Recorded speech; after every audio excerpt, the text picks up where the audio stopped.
Subscribe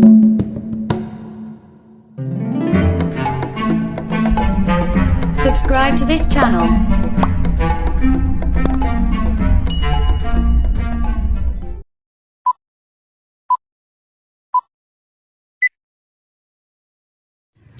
Assalamualaikum warahmatullahi wabarakatuh. My name is Cipta Sukmawardana, student number 22411177 from management class 22B.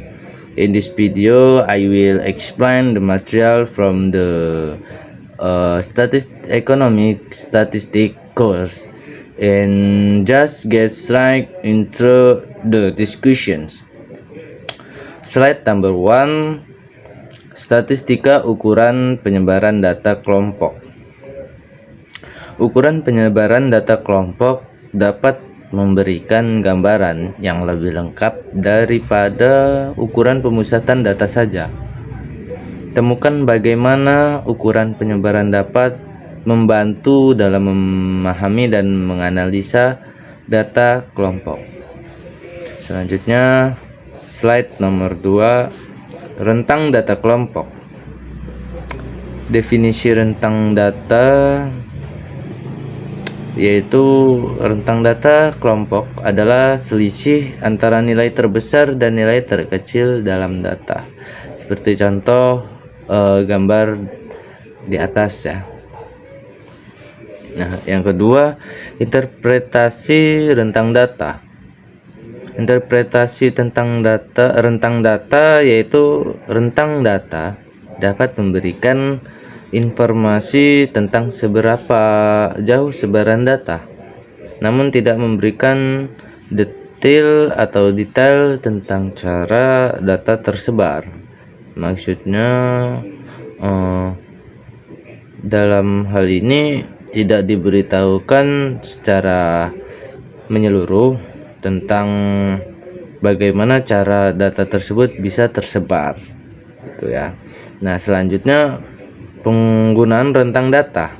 Penggunaan rentang data yaitu rentang data umumnya digunakan sebagai ukuran penyebaran data yang simpel dan mudah dipahami gitu ya. Maksudnya penggunaan rentang data itu yaitu hal yang umum digunakan itu yang dapat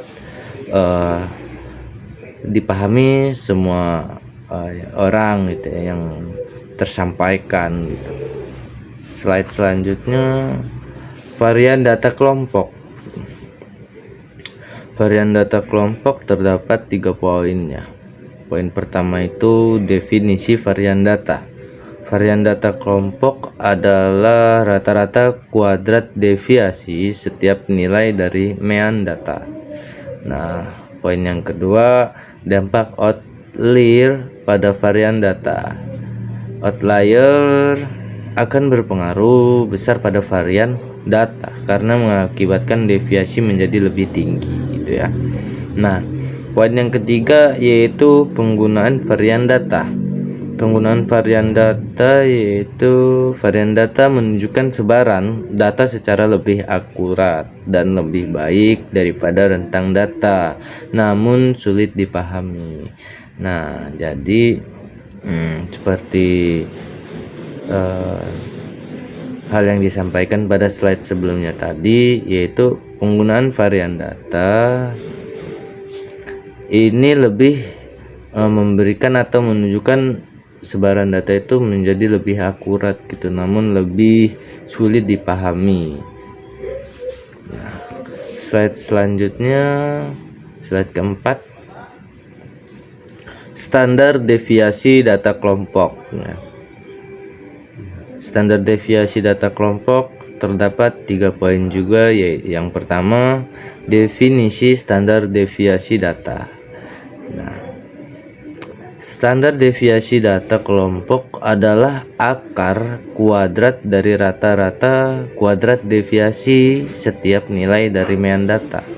Nah, yang kedua, poin kedua, interpretasi standar deviasi. Standar deviasi menggambarkan seberapa jauh setiap nilai individu menjauhi mean dalam kelompok data gitu ya.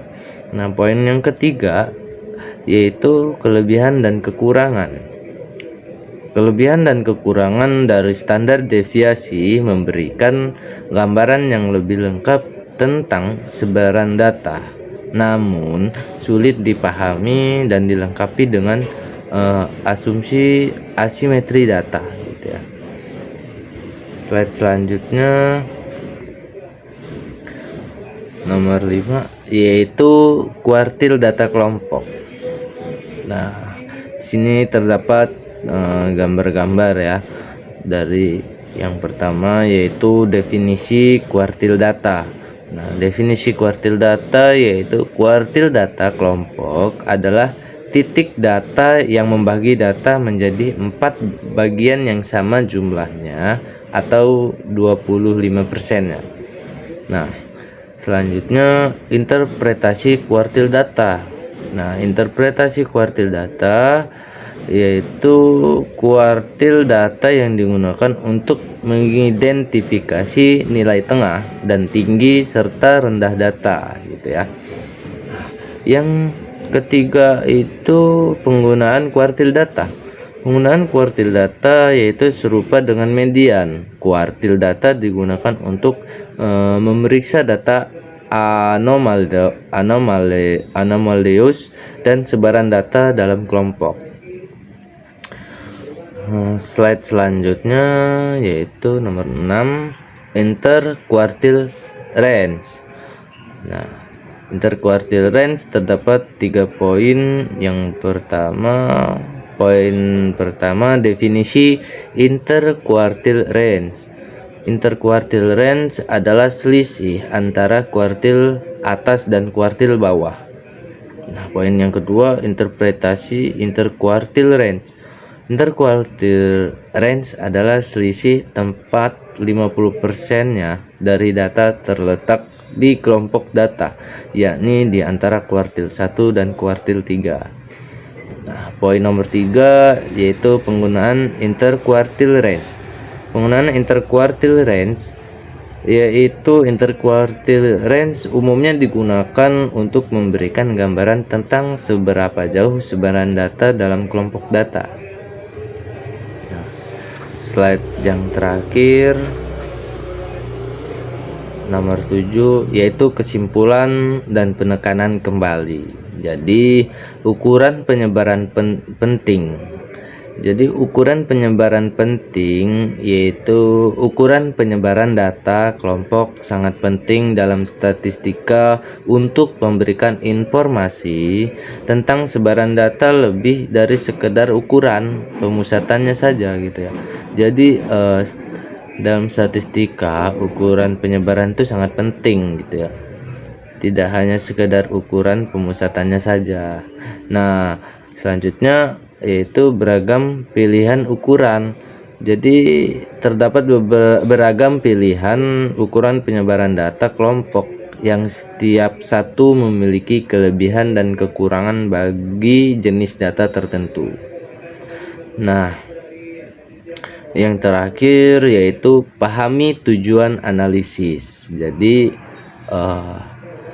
memahami tujuan analisis itu sangat penting ya. Dalam memilih ukuran penyebaran data kelompok, penting untuk mempertimbangkan tujuan analisisnya dan persepsi subjektif terhadap informasi tertentu. Okay, that's all I can discuss in this video.